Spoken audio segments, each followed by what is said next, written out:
Buen día, ¿cómo les va? Soy el doctor Marcelo Rodríguez, director del curso de Emergentología de Luján. Queríamos darle esta clase adicional a todo el módulo, un poco actualizando el tema COVID-19 en esta pandemia que estamos atravesando y donde somos los médicos de emergencia uno de los principales actores del sistema de salud.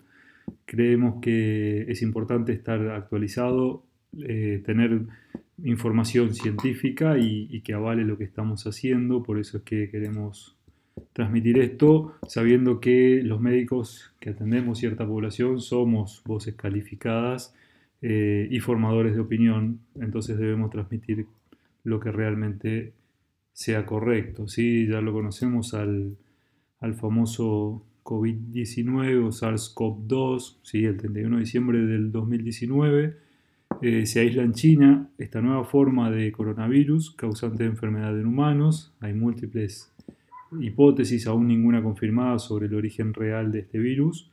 Sí sabemos que un mes después, el 30 de enero, ya se declara la emergencia pública de importancia internacional y no llega 3 meses después, el 11 de marzo del 2020, se declara la pandemia por la Organización Mundial de la Salud, ya con 118.000 casos notificados a nivel mundial en 114 países, lo que hablaba de una expansión en los 5 continentes.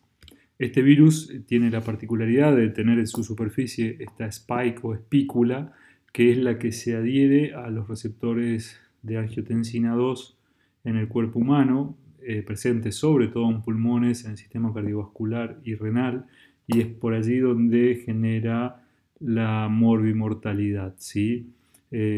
Sabemos que estos van a ser los órganos diana y donde vamos a tener que ir a buscar las repercusiones de la infección por el COVID. Actualizado a hoy, 25 de abril, esta es la situación mundial, esta es una de las páginas más sólidas de información a nivel mundial y más exactas en tiempo. Entonces, a hoy tenemos 146 millones de casos en el mundo, donde hay más de 3.100.000 muertes por este coronavirus. Este es el ranking de países donde están la mayor cantidad de casos y que coinciden por lo general con la cantidad de habitantes y superficie que tienen estos países. Entonces encabezan el ranking Estados Unidos, India y Brasil, que son países muy grandes y muy poblados, ¿sí? Y donde vemos en el margen inferior derecho la evolución de la pandemia, ¿no? Donde aparentemente hay una primera ola y ahora estamos arrancando con una segunda ola a nivel mundial. Un poco lo que pasa en Argentina es que estamos en el orden de el número 11 o 12 en número de casos, con 3.100.000 casos y 60.000 fallecidos en Argentina. Parecería como que estemos en la tercera ola, no en la segunda, porque tuvimos ese pico que corresponde a las fiestas de fin de año y Navidad, donde hubo un contagio dado la sociabilización de los festejos, ¿no? Y ahora sí, claramente esta tercera ola, que es casi el doble de la primera ola. Y lo que es más importante, si se acuerdan cuando hablábamos del inicio de todo esto, era que la evolución logarítmica uno tenía que tender a aplanar esta curva, hacerla horizontal para que los casos estuvieran controlados. Y la verdad es que si vemos el pico está realmente empinado. Entonces estamos realmente en presencia de la segunda ola, no cabe ninguna duda. Y veremos cómo vamos a evolucionar dentro de ella, ¿sí? La sala de situación argentina es un poco lo que estamos entre los 20 y 30.000 casos diarios, lamentablemente, donde ya tenemos 2,5 millones de recuperados de todos estos pacientes que fueron infectados. El día 23 hubo 298 muertos fallecidos por este virus, ¿sí? Y donde tenemos una ocupación de camas a nivel nación del 67,7%, que corresponden a todas las patologías del sector público y privado, y en AMBA del 77,9%. O sea, es bastante preocupante el nivel de ocupación de las camas.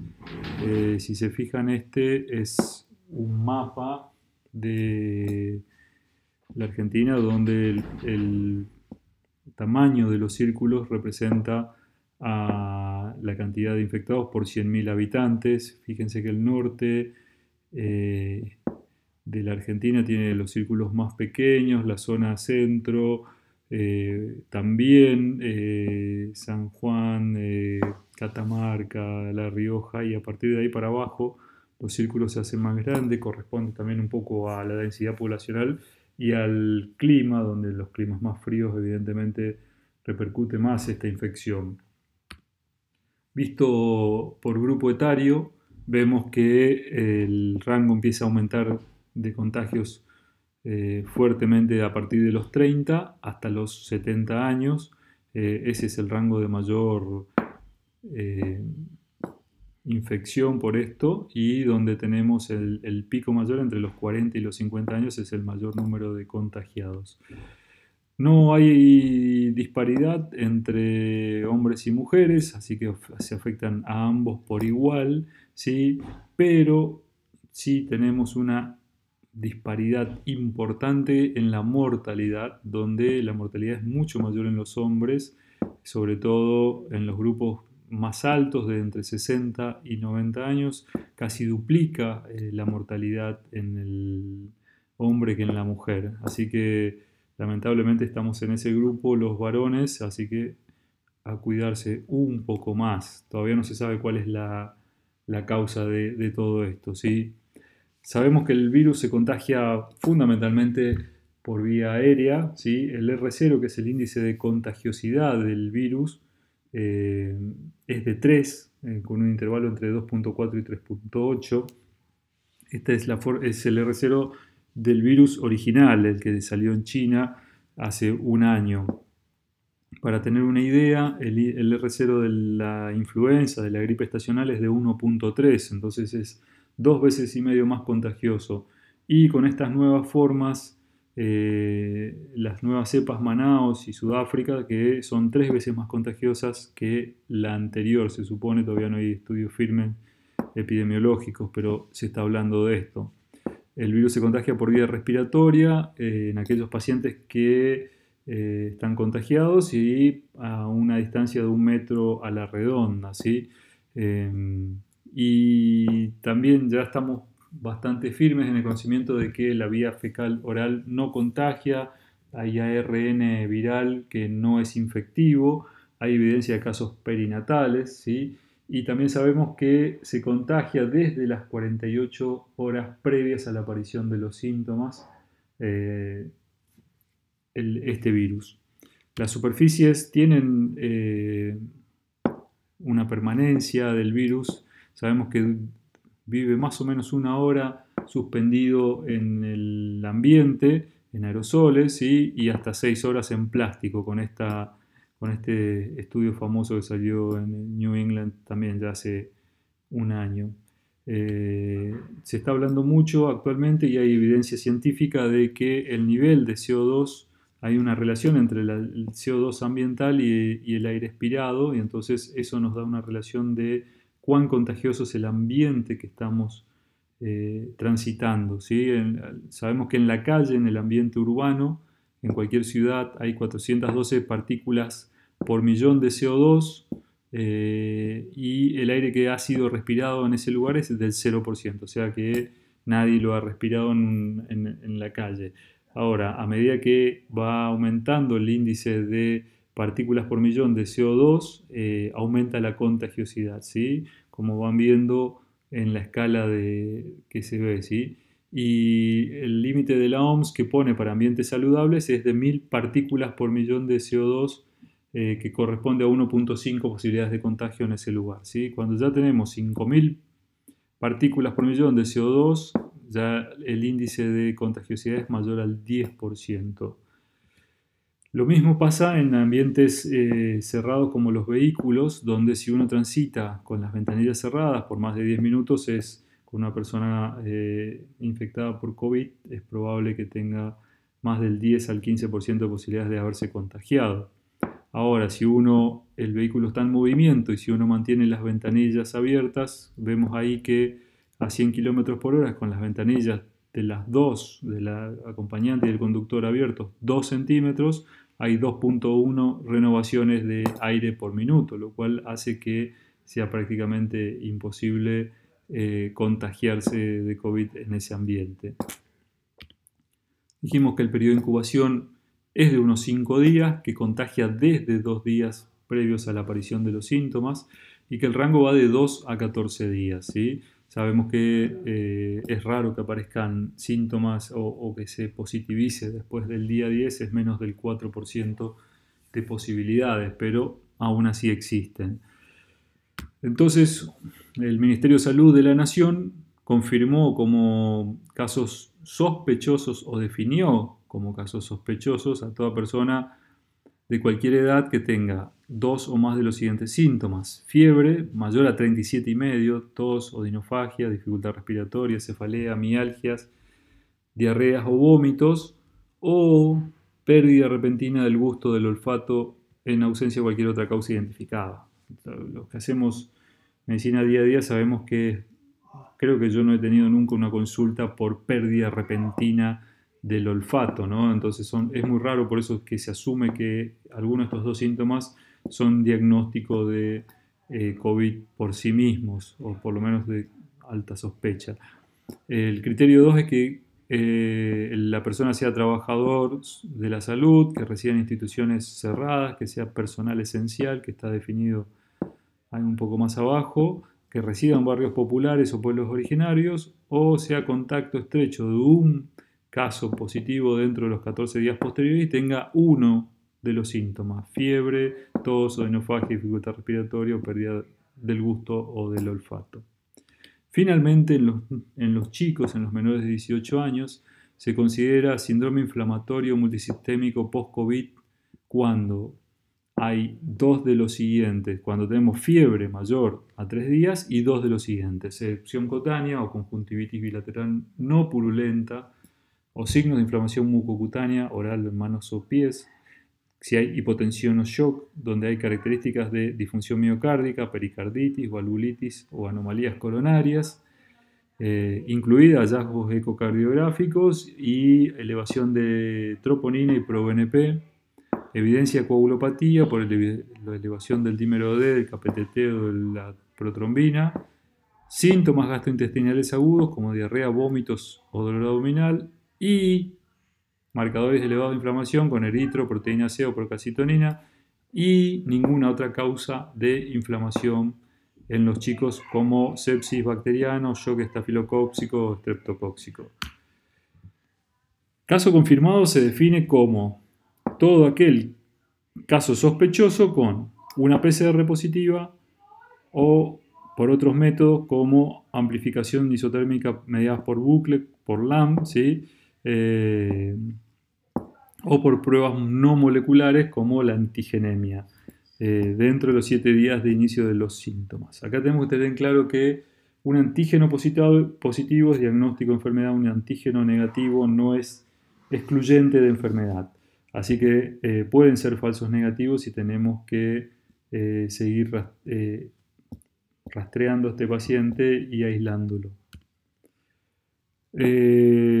Aparte se puede definir como caso positivo por nexo clínico epidemiológico, por criterio clínico epidemiológico, aquella que en los últimos 14 días haya estado en contacto estrecho con un caso confirmado, que forme parte de un conglomerado de casos que presenta 2 o más de los siguientes: fiebre, tos, odinofagia, dificultad para respirar, vómitos, diarrea, cefalea o mialgias, ¿sí?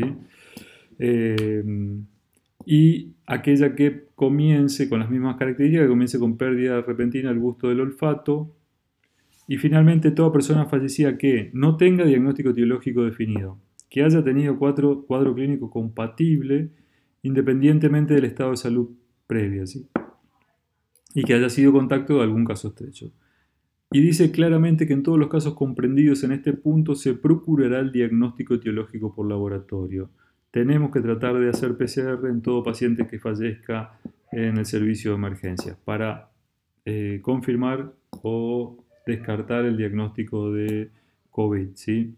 Sabemos que las condiciones preexistentes en los pacientes más afectados eran un poco los que ya sabemos de manera o de sobremanera, aquellos que tienen obesidad, que tienen diabetes, que tienen síntomas cardiovasculares, son los que primero se afectan, los primeros síntomas son la fiebre, o los síntomas más comunes son la fiebre, la tos, la fatiga. Se usan como criterios diagnósticos y estos tres primeros son los más vistos dentro de la bibliografía. Y el Ministerio de Salud de la Nación ha armado un algoritmo diagnóstico bastante sencillo que lo usamos para todos los casos, ¿sí?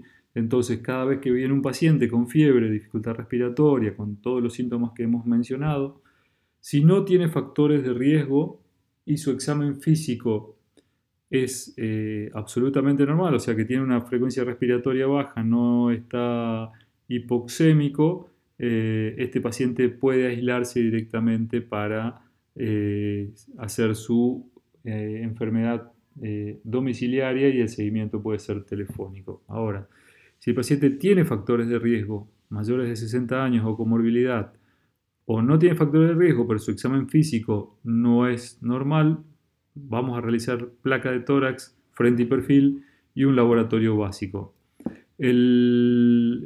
Nosotros, por ejemplo, en vez de usar radiografía de tórax, usamos ecografía, que nos da, tiene la misma sensibilidad y especificidad y nos da mayor dinamismo para el tratamiento de estos pacientes, y nos evita que el paciente circule por zonas donde hay otros pacientes no COVID. Entonces puede ser el equivalente a la placa a una ecografía torácica. Si esta es normal y tenemos una tomografía de tórax disponible y sigue siendo normal, vuelve a ser alta para aislamiento. Ahora, si detectamos algún tipo de neumonía, ya sea por ecografía directamente o nos queda la duda y tenemos que realizar la tomografía, si tiene opacidades en la tomografía, vamos a catalogar a esta como probable neumonía o neumonía por COVID. De acuerdo a su condición clínica, lo vamos a internar en sala o en terapia intensiva. Por normativa, la indicación de terapia intensiva en nuestros centros asistenciales solo aquellos que tengan el requerimiento de asistencia respiratoria mecánica. Todos aquellos que requieran oxígeno, ya sea con máscara tipo Venturi, con máscara reservorio o con cánula de alto flujo, se internan en clínica médica o permanecen en emergencias hasta que puedan ser asignadas las habitaciones finalmente. Entonces, resumiendo un poco esto, las formas leves, solo tratamiento sintomático, vigilancia de las complicaciones que pudieran hacer. Ya sabemos que el pico máximo de las complicaciones es entre los 7 y 10 días.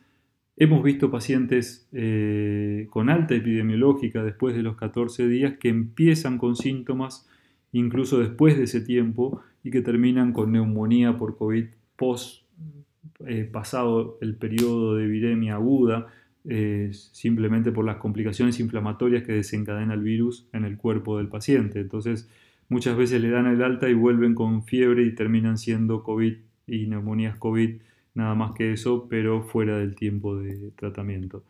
En los casos que son neumonías, el tratamiento es el mismo de soporte y la vigilancia de las complicaciones, y hacemos o indicamos tratamiento antimicrobiano para neumonía aguda de la comunidad cuando sospechamos sobre infección. Por lo general, después del 10º día de fiebre en el paciente persiste febril, entonces uno puede sospechar que se sobreinfectó, que la sobreinfección demostrada está en alrededor del 4%, o sea que estamos sobreutilizando antibióticos en la mayoría de las veces, o que presente en una tomografía tendencia a la consolidación como si fuera una neumonía bacteriana. Entonces estos son los dos criterios para agregar antibióticos en los pacientes con COVID-19. Y finalmente, en aquellos pacientes que tienen una saturación de oxígeno menor del 94%, que están hipoxémicos, estos pacientes requieren de corticoides en dosis de 6 miligramos de dexametasona por día durante 10 días o hasta el alta, ¿sí? Hasta que disminuya la inflamación. Hay estudios, sobre todo el Recovery, que es un estudio muy grande que demostró la utilidad del corticoide no de inicio ni en los casos leves, donde aumenta la mortalidad, si se acuerdan los primeros estudios en China, sino en las etapas moderadas y severas, donde disminuye la inflamación y ahí sí tenemos el beneficio del uso de los corticoides. Sabemos que del 100% de las neumonías o de los infectados por COVID, el 80% va a ser una forma larvada, donde van a cursarlo en forma ambulatoria y con tratamiento sintomático, y donde un 20% va a requerir internación, un 14 o 15% va a ser severo y un 5% va a ser crítico con requerimiento de asistencia respiratoria mecánica. Un poco un pantallazo de lo que creemos que va a ser la mejora o hacer que esta pandemia tienda a desaparecer, y que es la vacunación, ¿no? Hay diversas vacunas en el mercado, están todas aprobadas por por las diversas entidades, ya sea la FDA o la Unión Europea o la ANMAT en nuestro país. La vacunación en nuestro país está alcanzando al 13.6% de la población en este momento con al menos una dosis, ¿sí? Donde tenemos, si ustedes ven en el mapa, lo más claro es aquello con poca vacuna o sin vacuna, y donde lo más oscuro son aquellas con un alto porcentaje de vacunación, mayor al 50%. Tenemos dos vecinos que son Chile y Uruguay, que están con un alto porcentaje de vacunación, aún así están con alta ocupación del sistema sanitario por el COVID aún, ¿sí? Y donde hay, por ejemplo, lugares paradójicos como Australia, donde ha tenido prácticamente ningún caso y donde no han vacunado a la población, ya que casi no circula el virus en ese lugar, ¿no? Este es el ranking por porcentaje de población vacunada, donde por lejos Israel lidera el primer lugar, seguido por el Reino Unido, Chile, los Estados Unidos, Bahrein, un principado, Hungría, Uruguay, bueno, y después el resto, ¿no? Les dejo esto que es una página de la Organización Panamericana de la Salud, donde tienen un montón de microcursos destinados al COVID en sus diferentes formas. Entiendo que todos sabemos cómo colocarnos el EPP, cómo hacer seguro nuestro trabajo día a día, pero si por ahí van a dar alguna charla o de capacitación, creo que es un muy buen material para usarlo. Están todos los documentos técnicos de la OPS sobre el COVID-19, dividido por temas y por cómo hacerlo. Entonces me parece que es muy fácil entrar a ese buscador. Y finalmente hay una página donde resume un poco toda la evidencia que hay en el mundo sobre medicación relativa al COVID. Está el uso de los esteroides, donde muestra que la evidencia es muy clara a favor del uso en pacientes con infección moderada o grave con requerimiento de oxígeno.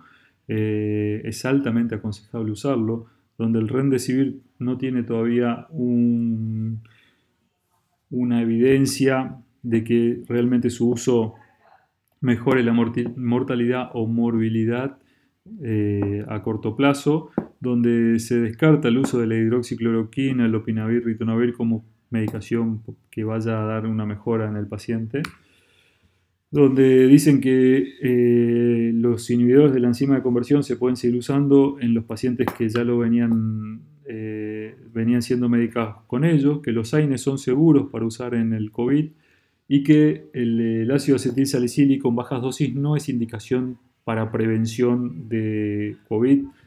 Muchos relacionan la coagulopatía por COVID con la mejora que podría provocar la aspirina, y claramente no está demostrado. Donde se ve que la ivermectina no tiene una certeza de uso para prevención ni para mejora de los síntomas durante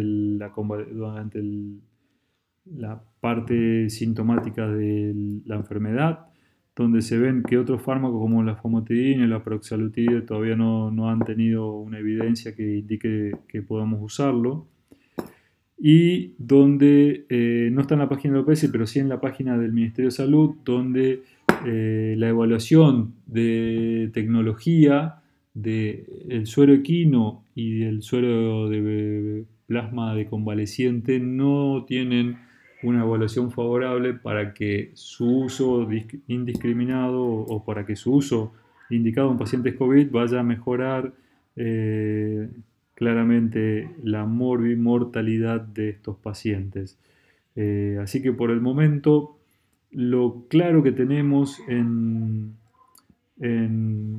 COVID es que los esteroides mejoran la etapa moderada y sintomática. Los antibióticos pueden usarse después del día 10 o si hay tendencia a consolidación en la tomografía como sobreinfección.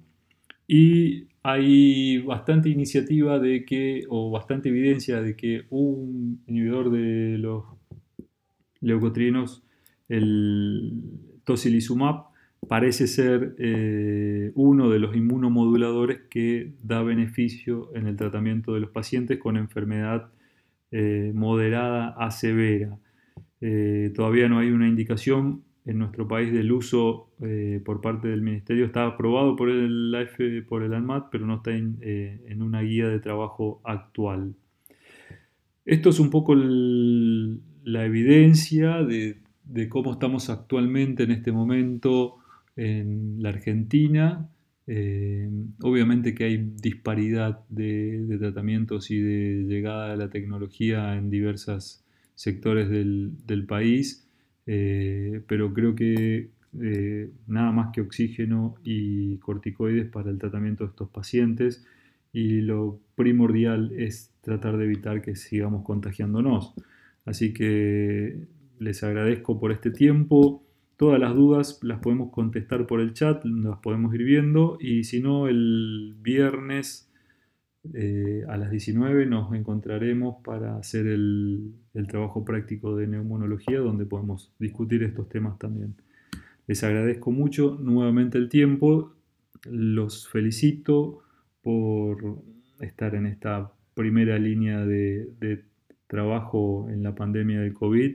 Mi admiración por ustedes por estar capacitándose en el medio de esta pandemia para hacer mejor su trabajo en pos de atender mejor a los pacientes y de ser mejores médicos. Así que creo que es un grupo invalorable de médicos que luchan por saber un poco más y que no dejan de trabajar en esa primera línea con los pacientes COVID. Felicitaciones a todos y cada uno de ustedes.